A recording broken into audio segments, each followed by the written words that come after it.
அல்ஹம்துலில்லாஹ். புகழனைத்தும் அல்லாஹ்வுக்கு உண்டாகுமாக. அல்லாஹ்வுடைய அன்பும் அருளும் நம்மளுக்கு கிடைக்கட்டுமாக. அல்லாஹ்வுடைய மாபெரும் கிருபையினால் 10ஆம் நாள் தரான் கொள்ளக்கூடிய பாக்கியத்தை அல்லாஹ் தஆலா நம்மளுக்கு தந்திருக்கிறார். இதற்கு என்ன நன்மை அப்படின்னு பார்த்தா, துன்யா ஆகிரத் இந்த ரெண்டிலேயும் நல்ல வசதிகள் வழங்கப்படும் தொழுதவர்களுக்கு என்று நபி ஸல்லல்லாஹு அலைஹி வஸல்லம் சொல்லி காட்டுறாங்க. நாம பார்க்கின்ற பொழுது அல்லாஹ் தஆலா சிலர்களுக்கு என்ன செய்யறார், வியாபாரம் செய்யக்கூடிய தருணத்துல சிலர்களுடைய வியாபாரம் மென்மேலும் வளருது, சிலர்களுடைய வியாபாரம் ஆக தாழ்ந்து போகுது, சிலருடைய வியாபாரம் நடுநிலையில இருக்கிறது. என்னங்க வியாபாரம் எப்படி இருக்குங்க? ஏதோ இருக்குங்க.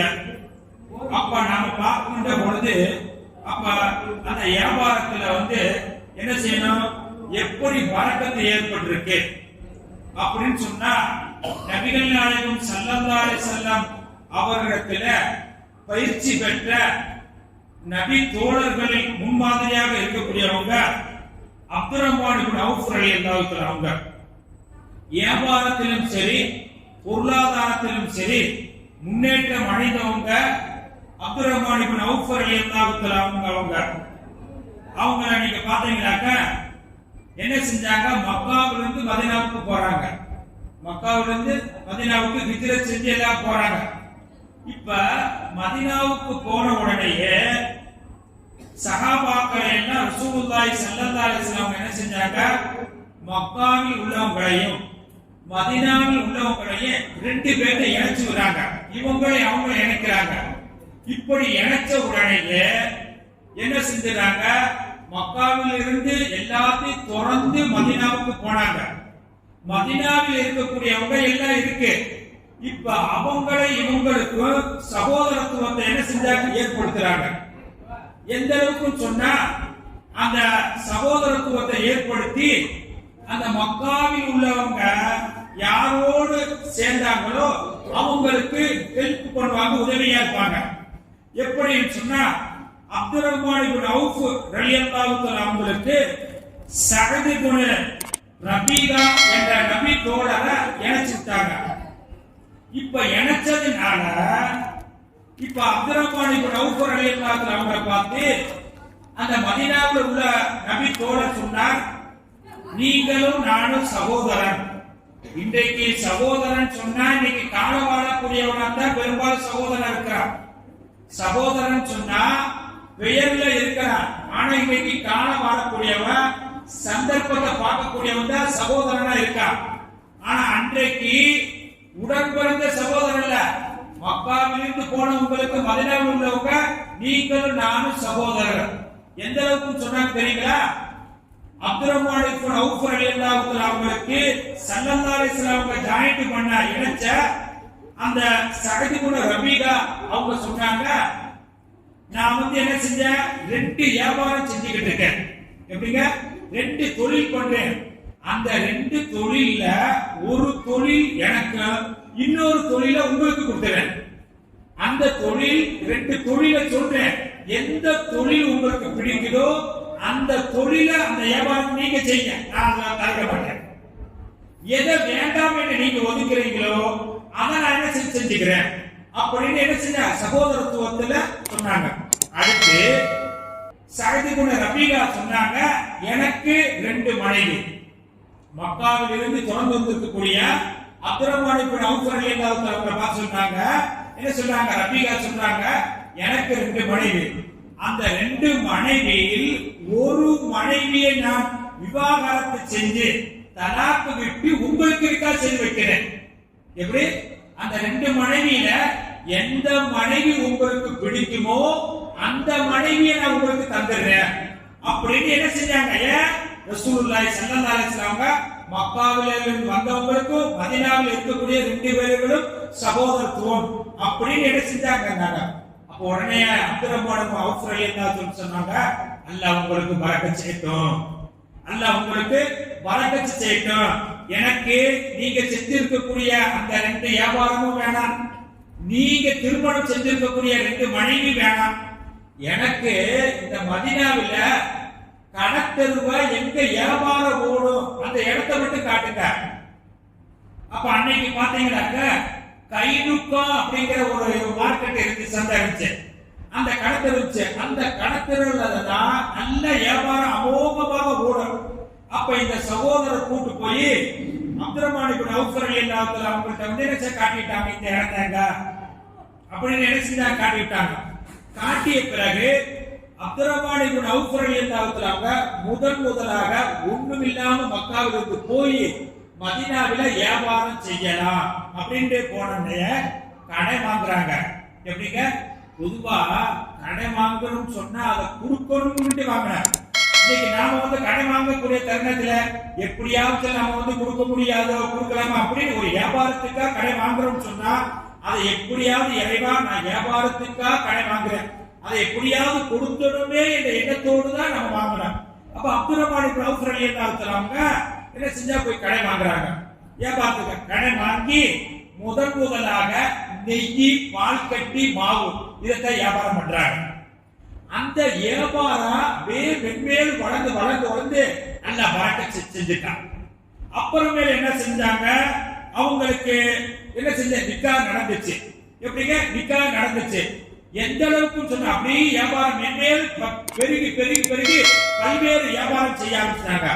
ஒரு நேரத்துல ரசூலுல்லாஹி ஸல்லல்லாஹு அலைஹி வஸல்லம் மனைவியா இருக்கக்கூடிய ஆயிஷா அம்மா கேக்குறாங்க, நாயகமே என்ன ஒரே கரைச்சலா இருக்க, ஒரே சத்தமா இருக்கிறது அப்படிங்கிறப்ப ரசூல் ஸல்லல்லாஹு அலைஹி வஸல்லம் வந்து ஆயிஷா அம்மா சொல்றாங்க, ரசூல் ஸல்லல்லாஹு அலைஹி வஸல்லம் அதாவது மதீனாவில் இருந்து சிரியா வரைக்கும் 700 ஒட்டகம், எப்படிங்க 700 ஒட்டகம் இங்கிருந்து சரக்கு போகும், அங்க விட்டுட்டு அங்கிருந்து இங்க சரக்கு வரும்.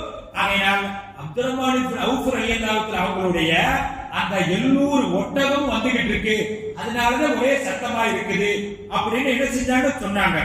அவங்க பாத்தீங்கன்னாக்க எந்த அளவுக்கு நிறைய உதவி செய்வாங்க. எப்படிங்க வியாபாரம் பெருகுதுன்னு சொல்லி வரக்கூடிய பணத்தை பூரா அப்படி வைக்கல, என்ன செஞ்சுவாங்க, தான தர்மங்கள் நிறைய செய்வாங்க. எந்த அளவுக்கு சொன்னா பத்ர் போர்ல யாரெல்லாம் கலந்து கொண்டாங்களோ அவங்களுக்கெல்லாம் 400 தீனார் என்ன செஞ்சாங்க கொடுத்தாங்க. மட்டுமல்ல அப்துர்ரஹ்மான் இப்னு அவ்ஃப் ரலியல்லாஹு சொல்றாங்க, கல்ல தொட்டாலும் மண்ணை தொட்டாலும் அல்லாஹ் எனக்கு பறக்கச் செய்வான். எப்படிங்க, நான் கல்லை எடுத்து வித்தாலும் மண்ணை எடுத்து வித்தாலும் அல்லாஹ் எனக்கு பறக்கச் செய்வான் அப்படின்னு சொன்னாங்க. அப்ப மற்ற நபி தோழர்கள் சொன்னாங்க, தோழரே அப்படி என்ன அவங்களுடைய அந்த வியாபாரத்தினுடைய அப்படியே ரகசியம் தான் என்ன, எப்படிங்க கல்ல தொட்டாலும் அல்லாஹ் பறக்கச் செய்றான், மண்ணை தொட்டாலும் பறக்கச் செய்றான், அப்படி என்ன உங்களுக்கு இடத்துல பெரிய ரகசியம் இருக்குது அப்படின்ற உடனே அப்துர்ரஹ்மான் இப்னு அவ்ஃப் ரலியல்லாஹு தஆலா சொன்னாங்க, அப்படியெல்லாம் ஒண்ணும் கிடையாது. அதாவது நான் வந்து ஒரு வியாபாரம் செய்யணும்னு சொன்னா அதிகமாக லாபம் வைக்கவே மாட்டேன். வியாபாரம் செய்யறா சில பேர் வியாபாரம் செய்யணும் என்ன செய்வோம், அதாவது நம்ம வந்த சாட்சி இதெல்லாம் பார்த்து என்ன செஞ்சிருவோம், அவங்க இவ்வளவு விற்கிறாங்க இப்படின்னு நம்ம அதிகமா லாபம் வைப்போம். ஆனா அப்துர்ரஹ்மான் அவர்கள் சொல்றாங்க, நான் வியாபாரத்துல அதிகமான லாபமே வைக்க மாட்டேன். எந்த அளவுக்கு ஒரு வரலாற்றுல ஒரு சின்ன ஒரு குறிப்பு போடுறாங்க. ஒரு தடவை என்ன செஞ்சாங்க, 1000 ஒட்டகம் வாங்குறாங்க. 1000 ஒட்டகம் வாங்கி சில மணி நேரம் சில நிமிடத்திலேயே அந்த 1000 ஒட்டகத்தை வித்துட்டாங்க. 1000 ஒட்டகம் வாங்கினாங்க, வாங்குற விலைக்கு அதே சில நிமிடத்தில வித்துட்டாங்க. எல்லாரும் சொன்னாங்க, என்ன ஒரு இதா இருக்கு, ஒரு திறமை இல்லையே. இன்னைக்கு நம்மளே சொல்லுவோமா இல்ல, ஒரு பொருளை ஒரு ஆள் வாங்குறாரு, வாங்குற விலைக்கு வித்து என்ன சொல்லுவான், என்ன ஒரு திறமை இல்லையா, ஏதாச்சும் ஒரு இது இருக்கு. இந்த காலகட்டத்தில் வாங்குற விலைக்கு எவனாச்சும் விற்பானா அப்படிங்கிறப்ப அப்துர்ரஹ்மான் இப்னு அவ்ஃப் ரலியல்லாஹு சொன்னாங்க, என்ன சொன்னா, நான் 1000 ஒட்டகத்தை வாங்கினேன், வாங்குற விலைக்கு அதே வித்துட்டேன், ஆனா எனக்கு லாபம் கிடைச்சு. எப்படி கிடைக்கும், வாங்குற விலைக்கே வித்துட்டாங்க, எனக்கு லாபம் கிடைச்சிச்சு. மற்ற தோழர் கேட்டாங்க, என்னங்க இது நையாண்டி பண்றீங்களா? அப்படி கிடையாது. ஒவ்வொரு ஒட்டகத்தில கழுத்திலேயும் கயிறு கட்டி இருக்கும். எப்படிங்க, அந்த கயிறு பாத்தீங்களாக்க அந்த கயிறு அந்த காலகட்டத்தில் 1 தீனார். 1000 ஒட்டகம், ஒவ்வொரு ஒட்டகத்திலே கழுத்திலே கயிறு கட்டி இருக்கும். அந்த ஒரு கவுரு வந்து 1 தீனார். அப்ப இந்த 1000 ஒட்டகத்துல கழுத்தில் இருக்கக்கூடிய 1000 திருகம் எனக்கு கிடைச்சிச்சு. அந்த கவுத்த ஒட்டகத்துடைய கவுரு மட்டும் கலட்டி ஒரு ஒட்டகத்துல இருக்கக்கூடிய கவுரு 1 தீனார். அப்ப 1000 ஒட்டகத்துல ஒரு கவுரை விற்று 1000 திரகம் கிடைச்சிச்சு. இப்படித்தான் என்னுடைய வியாபாரத்துல வந்து அதிகமாக லாபமே வைக்க மாட்டேன். ஆனா மக்கள் என்னிடத்துல வந்து அதிகமாக என்ன செய்வாங்க, வாங்குவாங்க, கொடுப்பாங்க. அப்ப நம்ம பார்க்கின்ற பொழுது அது மட்டுமல்ல, அடுத்ததாக ஒரு பொருளை வாங்கினா ரொம்ப நாள் வைக்கவும் மாட்டேன். நம்ம இப்ப வச்சமே இருக்கா, நமக்கு இப்ப மழை காலமா இருக்கு, இப்ப வச்சமாக நம்ம தேக்கி வச்சா அந்த பொருள் வந்து நமக்கு அதிகமா விற்கலாம் அப்படிங்க மாட்டேன். அதே நேரத்துல ஒரு ஆளுக்கு ஒரு பொருளை இன்னைக்கு பேசிட்டேன், பேசின பிறகு நீங்க நம்ம பார்க்கணும் நகை ரேட்டு ஒரு 10 மணிக்கு தான் ரேட்டு தெரியும். அப்ப நம்ம வந்து என்ன செஞ்சு நம்ம காலையில ஒரு 8 மணிக்கு பேசியிருப்போம், 10 மணிக்கு ரேட்டு நகையுடைய ரேட்டு தெரியும். தெரிஞ்ச பின்னாடி என்ன செஞ்ச இல்ல இல்ல அப்படின்னு மாத்துவோம். ஆனா அவங்க சொல்றாங்க நான் மாத்த மாட்டேன், நான் என்ன ரேட்டு பேசணும் அதே இருப்பேன். அதனாலதான் இப்படி எல்லாம் இருக்கிறது மட்டுமல்ல, அந்த வியாபாரத்துல வந்து பொய் சொல்லவே மாட்டேன். எப்படிங்க, நான் வந்து என்னதான் இவ்வளவுதான் வாங்கினத இப்படித்தான் வாங்கினேன் அப்படின்னு எதுவுமே என்னுடைய வியாபாரத்தில் பொய் சொல்ல மாட்டேன். அதனாலதான் சொன்னாங்க, யார் வியாபாரிகள் நபிமார்களோடு சொர்க்கத்தில் இருப்பார்கள். எப்படிப்பட்ட வியாபாரி, அதாவது வாக்குக்கு மாற மாட்டாங்க, பொய் சொல்ல மாட்டாங்க. இது போன்ற சரத்துக்கள் எல்லாம் யார் ஃபாலோ பண்றாங்களோ அந்த வியாபாரிகள் நபிமார்களோடு சொர்க்கத்தில் இருப்பாங்க அப்படின்னு சொல்றாங்க. ஆகையினால் அப்படியெல்லாம் இருந்தால் அப்துல் ரஹ்மான் இப்னு அவுஃப் ரலியல்லாஹு தஆலா அவங்களை போல அப்படி நாம கரெக்டா இருந்தால் வியாபாரத்தில் பரக்கத்து ஏற்படும். என்னுடைய வாழ்க்கையில பரக்கத்து ஏற்பட்டிருக்கு, பலர்களுக்கு நிறைய உதவிகள் செய்திருக்கிறேன் சொல்லியிருக்கிறார்கள். அதனால என்ன பண்ண அல்லாஹ் தஆலா வியாபாரிகளுக்கு பரக்கத்தை அபிவிருத்தி தந்து மற்றவர்களுக்கு பரக்கத்தை தருவானாக.